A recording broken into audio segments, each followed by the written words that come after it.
Good evening, students. Tonight we embark on a critical foundation study that will illuminate your understanding of the book of Revelation through the lens of Old Testament prophecy, specifically the book of Isaiah. Before we can properly comprehend John's apocalyptic vision, we must first understand the rich prophetic tapestry from which it draws its imagery and meaning. As we begin, I want to emphasize that the book of Revelation is not a mystery to be solved through speculation, but a revelation that was meant to be understood by its original first century audience. The key to unlocking its meaning lies not in modern interpretations or contemporary events, but in the Old Testament scriptures that John's readers knew intimately. The centrality of Jerusalem in biblical prophecy.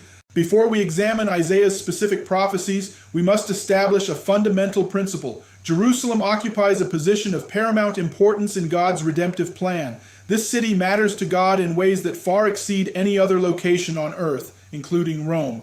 While Rome certainly appears in biblical prophecy, particularly in Daniel and later in Revelation itself, its role is relatively incidental compared to Jerusalem's central place in God's unfolding plan for humanity's salvation. Consider the geographical and theological significance of Jerusalem. This is the city where God placed his name under the Old Covenant, where the temple stood as the focal point of Israel's worship, and where the Messiah would ultimately be rejected and crucified. The Temple Mount, those 36 acres that we see in modern Jerusalem, represents the very center of God's redemptive activity throughout the biblical narrative. When we examine the book of Revelation's 22 chapters, we find Jerusalem featured prominently throughout, not as an afterthought or secondary concern, but as the primary focus of God's judgment and ultimate restoration.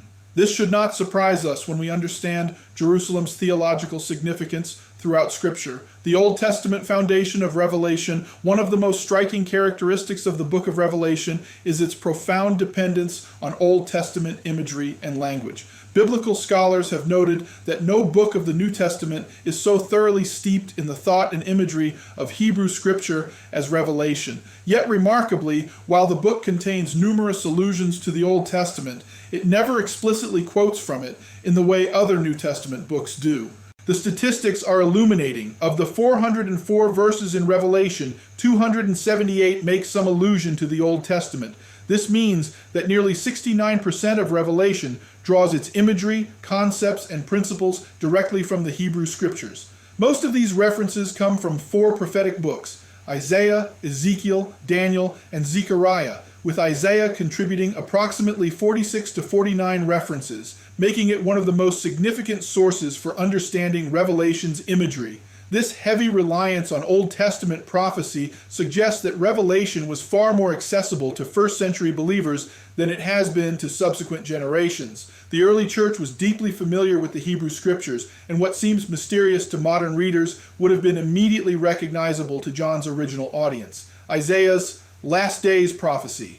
Let us turn our attention to Isaiah chapter 2, where the prophet introduces the concept of the last days in relation to Judah and Jerusalem. Isaiah declares, "This is the word that Isaiah saw concerning Judah and Jerusalem. Now it will come about in the last days that the mountain of the house of the Lord will be established as the chief of the mountains and will be raised above the hills, and all the nations will stream to it."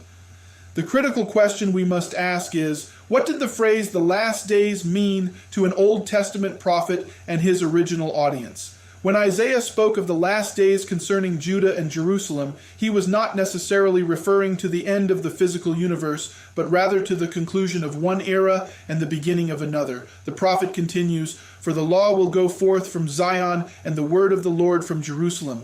This prophecy finds its fulfillment in the establishment of the new covenant, when the gospel went forth from Jerusalem to all nations. The last days Isaiah envisioned were the final days of the Old Covenant system, the end of the exclusively Jewish dispensation, and the dawn of the age when Gentiles would be included in God's redemptive plan.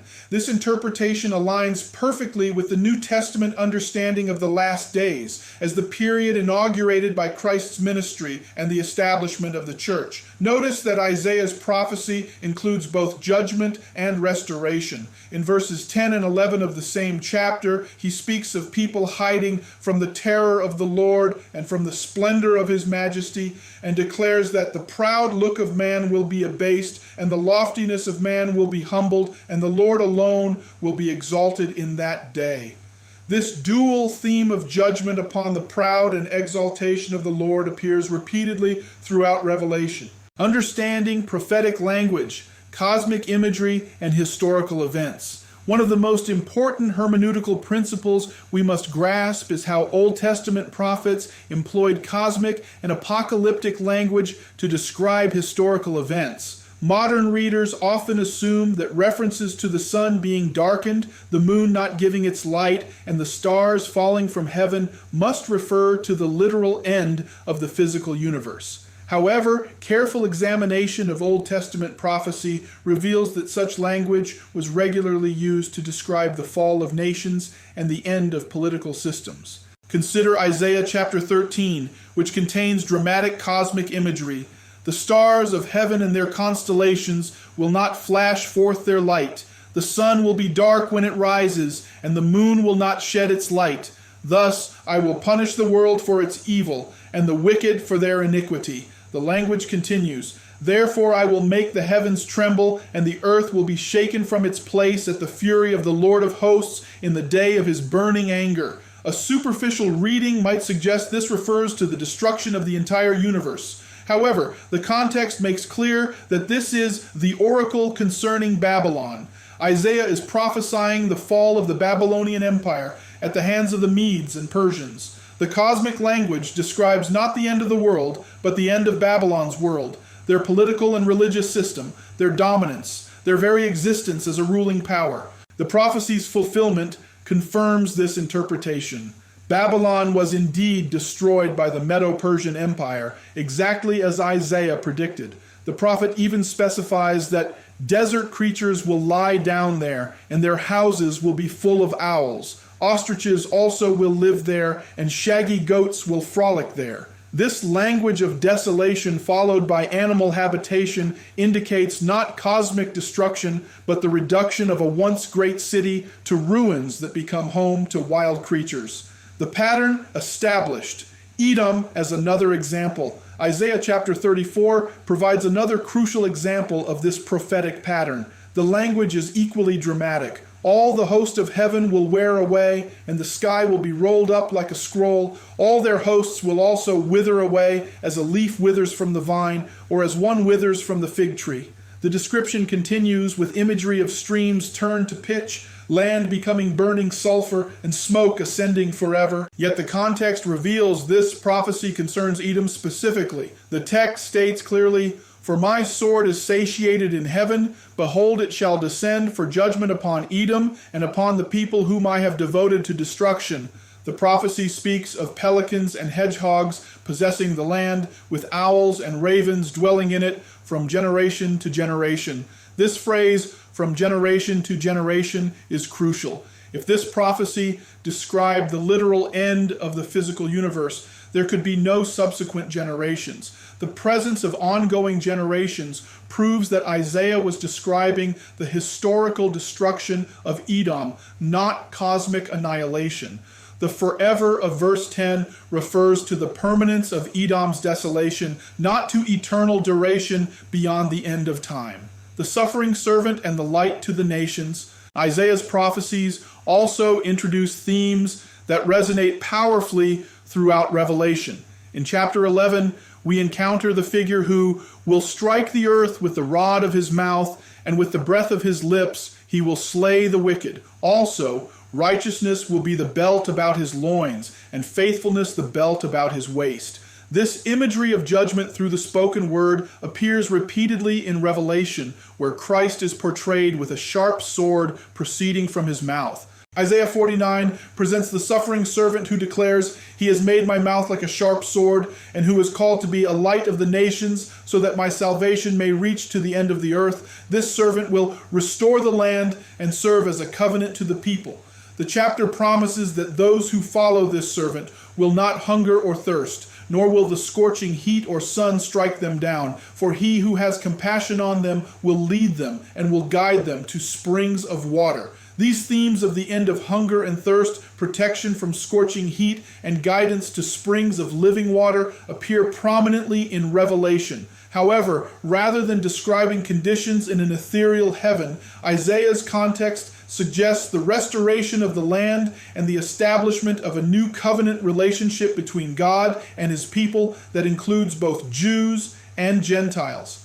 The correspondence between Isaiah and Revelation, the parallels between Isaiah's prophecies and Revelation's imagery are too numerous and detailed to be coincidental. Consider this remarkable correspondence. Isaiah speaks of a husband and bride relationship between God and his people in chapters 54, 61, and 62. Revelation describes the marriage of the Lamb and his bride in chapters 19 and 21. Isaiah describes a city adorned with precious stones in chapter 54. Revelation presents the New Jerusalem adorned with every kind of precious stone. Isaiah promises freedom from oppression and fear, the defeat of all enemies, and springs of free water. Revelation echoes these themes throughout its vision of the consummated kingdom. Perhaps most significantly, both Isaiah and Revelation speak of new heavens and a new earth.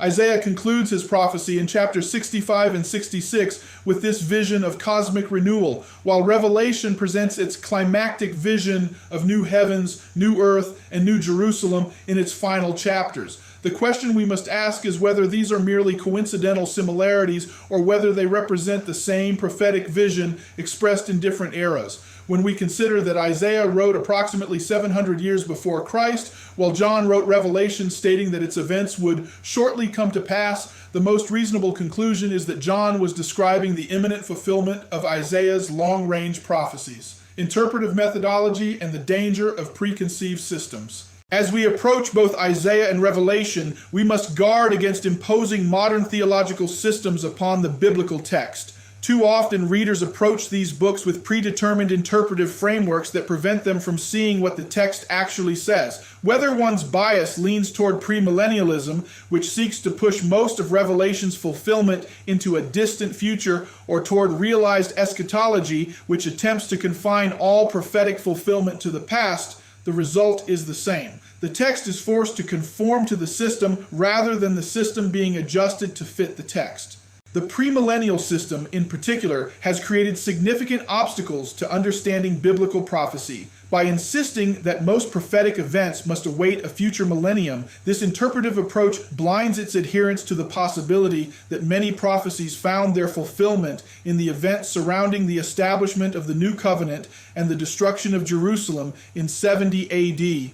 Conversely, some interpreters swing too far in the opposite direction, attempting to confine all prophetic language to past events and denying any future fulfillment whatsoever. This approach fails to account for the clearly eschatological elements in both Isaiah and Revelation that point to ultimate consummation beyond immediate historical events. The proper hermeneutical approach. The soundest interpretive methodology recognizes that biblical prophecy often contains both immediate and ultimate fulfillments, both historical and eschatological dimensions. Isaiah's prophecies concerning the last days found their initial fulfillment in the establishment of the new covenant and the inclusion of the Gentiles, but they also point toward the ultimate consummation of God's kingdom at the end of history. Similarly, Revelation likely addresses both the immediate concerns of first-century churches facing persecution under Roman rule and the ultimate triumph of Christ's kingdom at the end of the age. The key is to allow the text itself to indicate which events belong to which time frame, rather than forcing all prophetic language into a single temporal category. We must also remember that the New Testament interprets the Old Testament for us. When Jesus, Paul, or other New Testament writers cite Old Testament prophecies and declare them fulfilled, we should accept their inspired interpretation rather than seeking alternative fulfillments. The Old Testament provides the foundation and framework, while the New Testament provides the authoritative interpretation and application. Practical application for modern readers. What practical significance does this study hold for contemporary believers? First, it demonstrates the unity and consistency of biblical revelation. God's redemptive plan unfolds progressively throughout Scripture, with each phase building upon and fulfilling the previous phases. The same God who spoke through Isaiah also inspired John's revelation, and the consistency of imagery and themes across 7 centuries of biblical history testifies to the divine origin of both prophecies. Second, this study should increase our confidence in the reliability of biblical prophecy. When we see how precisely Isaiah's predictions concerning Babylon, Edom, and other ancient nations were fulfilled in history, we have good reason to trust that his prophecies concerning the Messiah and the establishment of God's eternal kingdom will likewise find their complete fulfillment. Third, understanding the Old Testament background of Revelation should make John's apocalyptic vision more accessible to modern readers. Rather than treating Revelation as an enigmatic puzzle requiring elaborate interpretive schemes, we can read it as the climactic expression of themes that run throughout biblical prophecy, particularly in Isaiah. Preparation for future study. As we conclude tonight's foundation study, let me provide you with specific preparation for our upcoming examination of Matthew 24.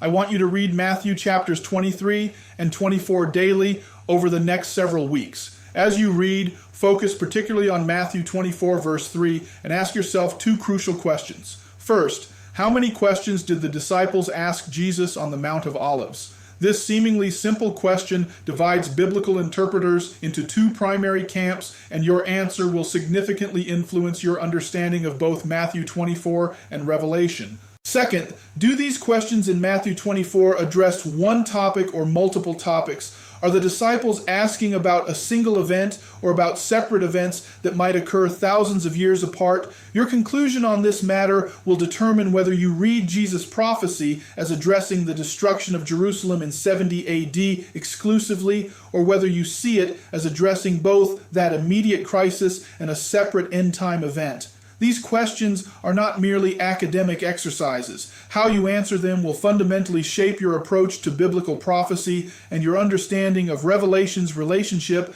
to both Old Testament prophecy and first-century historical events. Conclusion. Tonight we have established several crucial foundations for our study of Revelation. We have seen that Jerusalem, not Rome, occupies the central place in biblical prophecy. We have observed that Revelation draws heavily from Old Testament imagery, particularly from Isaiah. We have learned to read prophetic cosmic language as describing historical events rather than literal cosmic destruction.